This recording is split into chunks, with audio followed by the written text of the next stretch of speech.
Now we're going to take a look at Midi Control in graphic mode.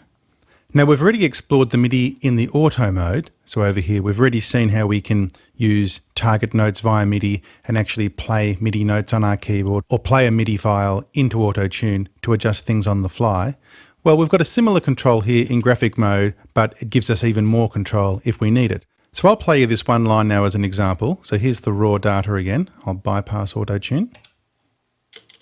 As I walk in, my heart goes boom, and all eyes on me, making me uneasy. Right, now I could actually record some MIDI data into auto-tune live on the fly if I choose and actually play it in real time, but probably a smarter way if you're going for precision is to set up a MIDI track in advance and then play that into auto-tune while you're tracking the pitch. So I've actually set up a MIDI file here behind the scenes, but rather than trying to correct this melody with the right notes, I've gone off the beaten track just to show the power of the system. So I've completely written a new melody, and at the moment I've got it routed to an electric piano sound. So I'll play that same phrase now with my MIDI file playing on top of it, and you'll be able to obviously hear that I've strayed away from the melody. As I walk in, my heart goes boom, and all eyes on me, making me uneasy. Now at the beginning there where, for instance, I've held a long note like this. As I walk in, my heart goes. Of course, the effect there would be the same as when I was playing in the auto mode and hanging onto that one note on the keyboard. The vocal itself will still be turning on and off, punctuating the same rhythm that it always does, but it'll be stuck on that note. And you heard a few times I actually came in early on the keyboard. Well, again, that's not going to have any ill effect on the outcome. That's just going to have the note set up for when the vocal does come in when it comes in. So let's move on with this now. I've got that MIDI track ready to go and it's outputting into auto-tune's MIDI node. So all I need to do is track pitch and hit play. As I walk in, my heart goes boom, and all eyes on me, making me uneasy. Okay, so we're done. I'll turn the MIDI track off now so we don't hear the electric piano anymore. And at this point, everything looks the same as it has all through the tutorial so far. There appears to be no visual change here. And that's because I've actually turned off this Show MIDI button here, which previously I think was defaulting to on. I had it off. So I'll now turn it on. And we see these little MIDI blobs, just like a typical MIDI piano roll editor, have appeared here. So I'll unbypass the plugin. Now, right now, they're going to do nothing. They haven't been connected to the notes. They've just been recorded into the plugin and they're kind of sitting there dormant in waiting, not knowing what to do yet. If I play now, we'll hear no change. So let's have a listen.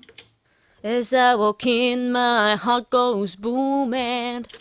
So there's no difference there because we've got tracked data here, but we haven't applied any correction objects to that data. So the effect of the plugin at this point is none at all. So from this stage, I'm at total liberty to use any of these three methods that we've discussed down here to start adding correction objects and correcting this vocal. And if I do all those, that MIDI data will still sit there dormant, just waiting for this one instruction. And that one instruction is this: make notes from MIDI. Now, I could choose to do that across the board to everything, or I could choose just a selection here and make notes from that MIDI. But in this case, we'll take the whole lot. So watch what happens when I click on this button. So just like that, that MIDI track that we played in has now had note objects made from it. So the retune speed of those note objects appears to be 10, you can see here, and that's directly tied to this 10 here, which is the default retune speed for note objects. Now, depending on whether you're going for transparency or an effect, which we'll discuss a little bit more in the next video, the retune speed is going to be very integral to that. So just for the effect now, I'll turn that on to 0 for all of them. So now we have nailed that down and we will get a very strong electronic effect on this, completely changing the melody. As I walk in, my heart goes boom, and all eyes on me, making me uneasy. But the game doesn't end there. We can now edit these notes just like we can any note object. So we can come in there. I think one of those ones was a little bit short. I'll just play again.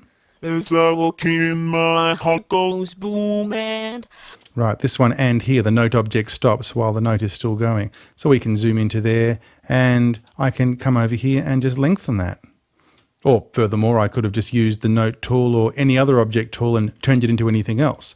So if I decide I want to just turn it into a line, we can go on top of it that way, and we've done that with the defaults that go with that. Or we can go back to our note object here and repaint that. So we go beyond that. So if I'll push that back up to 0 now and play. As I walk in, my heart goes boom, And all eyes on me, making me uneasy. And there you have it.